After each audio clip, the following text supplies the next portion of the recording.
Почитувани, добар ден. Еве не повторно во студиото на Пресинг ТВ. Денеска наш и ваш гостин е професор доктор Солза Грчева, проанешен пратеник и актуелен председател на партијата Глас за Македонија. Господио Грчева, добродојдовте во нашето скромно студио. Добре ве најдов, убаво ви е студиото. Благодарам. На 4 дена по референдумот, каде оди Македонија? Па си влегува, знаете, циклично Македонија се научи да влегува од криза во криза политичка и никако да се прочисти, никако да го фати патот. Тоа е она што поразува, што разочарува. Знаете, сега се отвараат две можности. Или целава работа да заврши во собрание, со изгласување на преспанскиот договор, практично со уставните измени кои патем никој не ги знае. Водеше владата така наречена информативна кампања, бидејќи пропагандна кампања не смееше да води со сите министри разлетани по терен, но од информации не добивме ништо. Значи, цел еден процес нетранспарентен, насилнички воден, јасно беше дека ќе води во една ваква разрешница со неуспешен референдум. Сега патот се знае, или одиме на предвремени избори, кои што исто така мислам дека нема да решат ништо, или ќе се обидат најпред да го изгласат овој договор во собранието. И двете варијанти се без исходиште. Без исходиште. Замислете да се изгласаат уставни промени без одобрување, без национален консензус, кој што беше јасно искажан некни на референдумот. 63% луѓе во најлош случај, бидејќи имаше и големи крадења и полнење на кутии, тој процент е и помал, замислете, вели не за договорот, а сега ќе се наметнат тие уставни амандмани да се гласаат.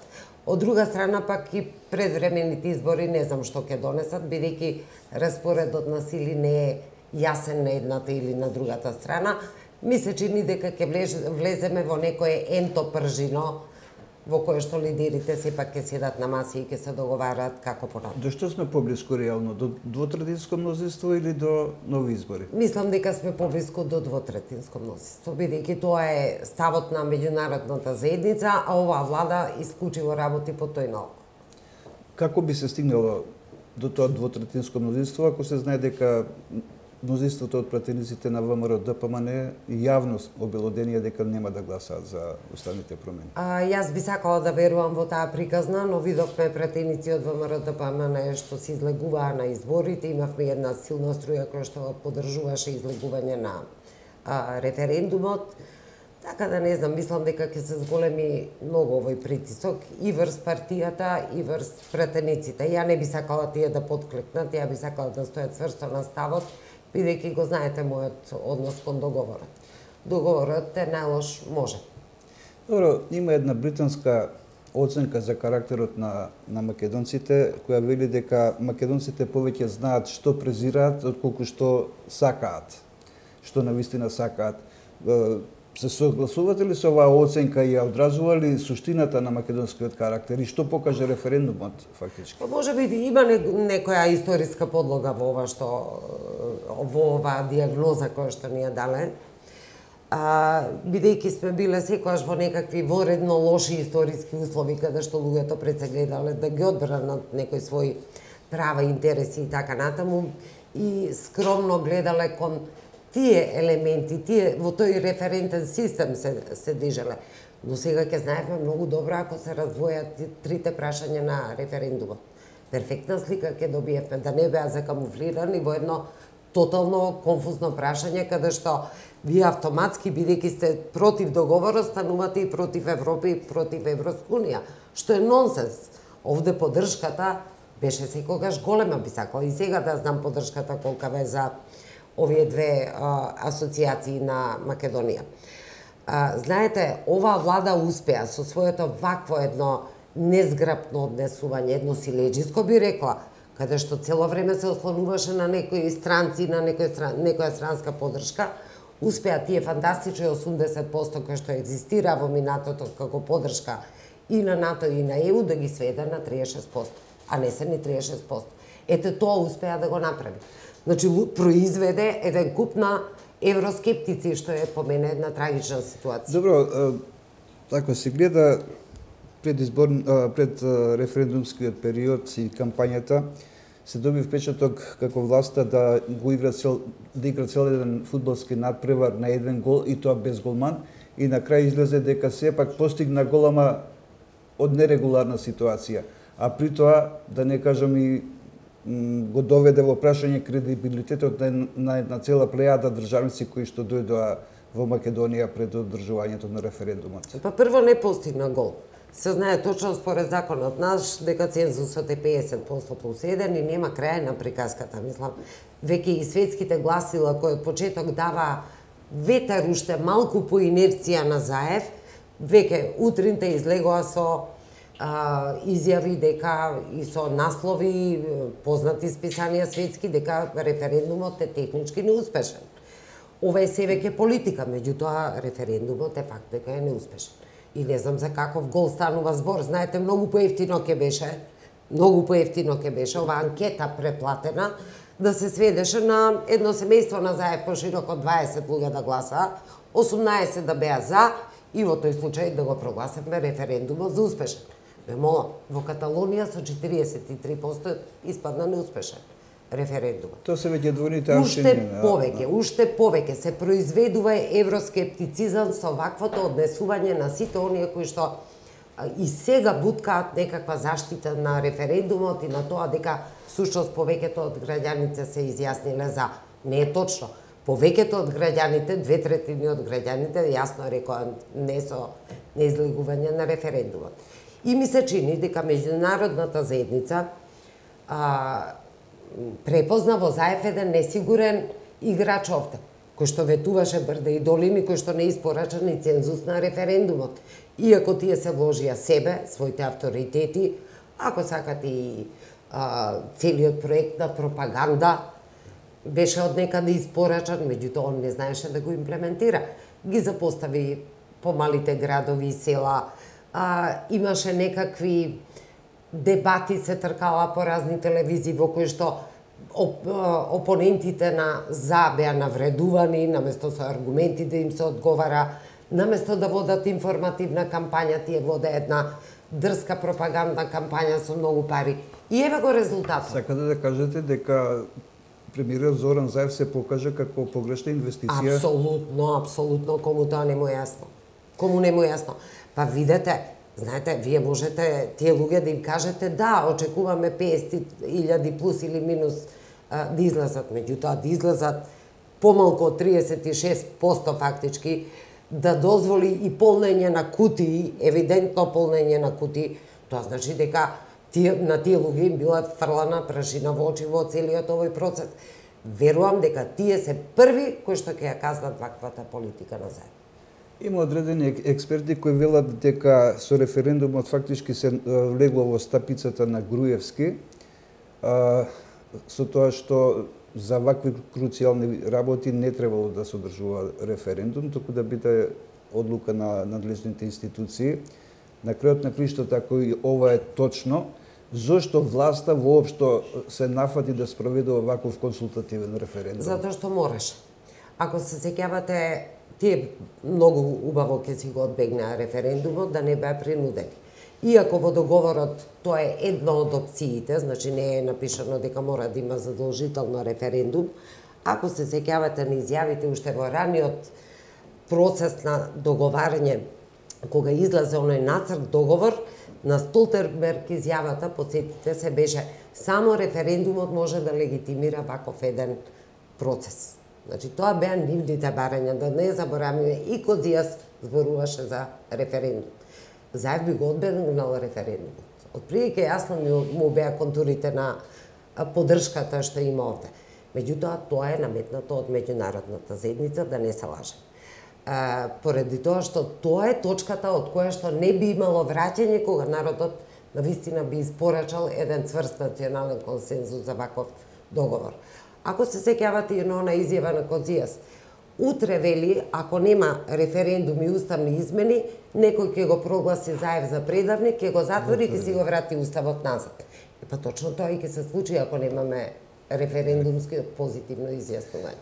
Добро, очигледно дека во моментов се наоѓаме во една пат ситуација, дури и да се дојде до ситуација да имаме предвремени избори, тие ќе се фактички се наоѓаме во еден цајтнот со оглед дека сега дилемата е дали 60 дена или 100 дена ќе бидат до изборите, односно еден своевиден избор меѓу почитување на Пржинскиот договор или почитување на Преспанскиот договор.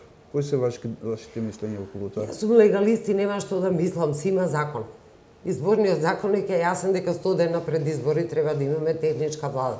Што е запечатено внатре. Тоа го бараше сегашната власт, а бивша опозиција. Да, меѓутоа сега не брза договорот, уставните измени што мора до 28 декември да одат.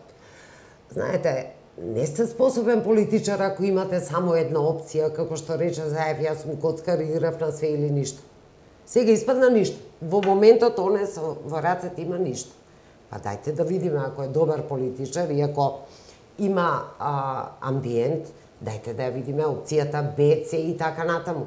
Како тоа некој ќе се коцка со се или ништо. Мора да има неколку резервни варијанти во целава оваа работа. Јас се надевам и знам всушност дека тие резервни варијанти повторно ќе ги испорача меѓународната заедница во услови на ваква една катастрофална немоќ. Добро, без разлика дали ќе стане збор за 60 или за 100 дена до тие избори, подготвена ли е опозицијата за нив во моментов? Не сум сигурна дека се многу подготвени и тие.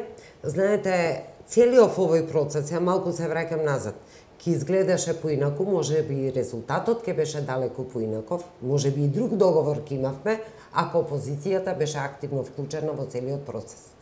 Незамисливо од ваква магнитуда национално прашање да биде работа на тесен круг во една партија или во две партии. Тоа едноставно не смее да биде. Сега сите ја плаќаме цената на таквото однесување. Да опозицијата беше вклучена од ден еден. Во сите овие постапки што се правеа, ние ќе имавме и поинаков договор и поинакво однесување на опозицијата. Да. Не верувам дека се многу подготвени. Знаете, има промена на лидерство, имаат луѓе со кои што, еве сега гледаме дека Мицкоски почнува да се растеретува од некој кој што сметам дека му се дисонантни во самата партија. Дали тоа ќе го однесе на стазата на груевизмот или ќе го однесе на некоја нова, оригинална, модерна, да речам, опција, останува да се види.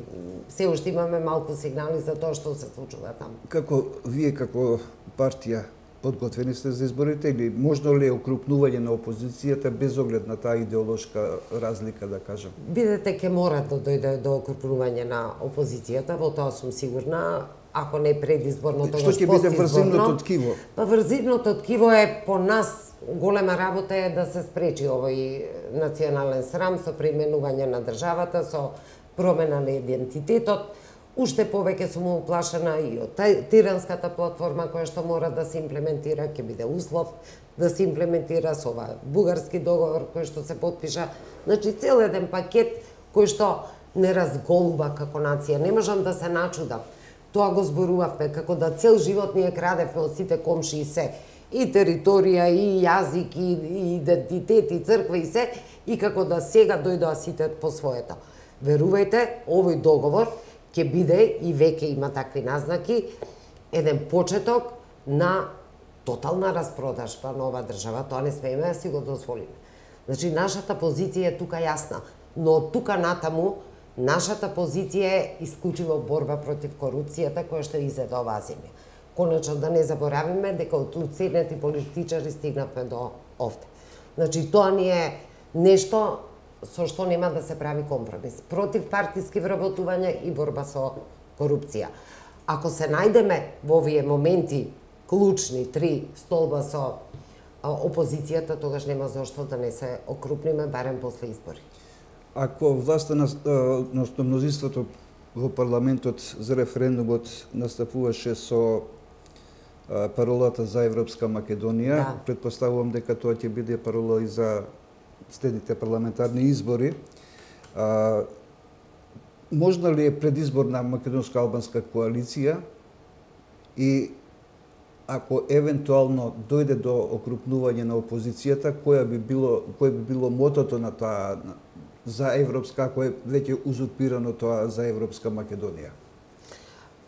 Нема никој ексклузивно право на Европска Македонија, поготово не е заверување од луѓе кои што испорачуваат по еден коруптивен скандал дневно. Ви имате сега градоначалник шверцер во Ново село и Ново село 16% излегоа. Значи, гледате, казната пристига кај овие со Европска Македонија. А што им смета нив да ги отварат медиумите, не да ги затвараат, туку да имаме навистина независни медиуми. Кој им смета и сега да имаме правна држава, па ја немаме. Кој им смета да имаме нормално здравство, па го немаме. Кој им смета да немаме нормално судство, па го немаме. Значи, јас ова го гледам една шуплива лажна парола. Па на таа лажна парола падна референдумот. Луѓето знаат дека овие се можат, ама не можат Европска Македонија да ја направат, бидејќи не можат. Не сакаат. Не се способни. Символично на мрежите имаше една забелешка дека сакаме во ЕУ и НАТО, а ни се укинува возот и на Белград преку Скопје. Се е тоа, не ме гледај што правам, гледај што зборам. Мислам, тоа е толку прозирно веќе ова однесување, они спограбија инвестицијски фондови, иновацијски фондови, наполнија цела влада со естрадни звезди и сега ние треба да поверуваме. Ние кои што сме европски луѓе, сме работеле во Европа, сум била и професор во Европа, ќе верувам на Заев, кој што вчера, ако се сеќавате, кажа да ги оставиме настрана националните интереси. Не верувам јас на таква гарнитура, апсолутно не. Ке отидеме во Европа. Европа ќе го каже планот Б. Значи, не може Европа да остане без план Б. Нити е НАТО без план Б. Заев нема план Б.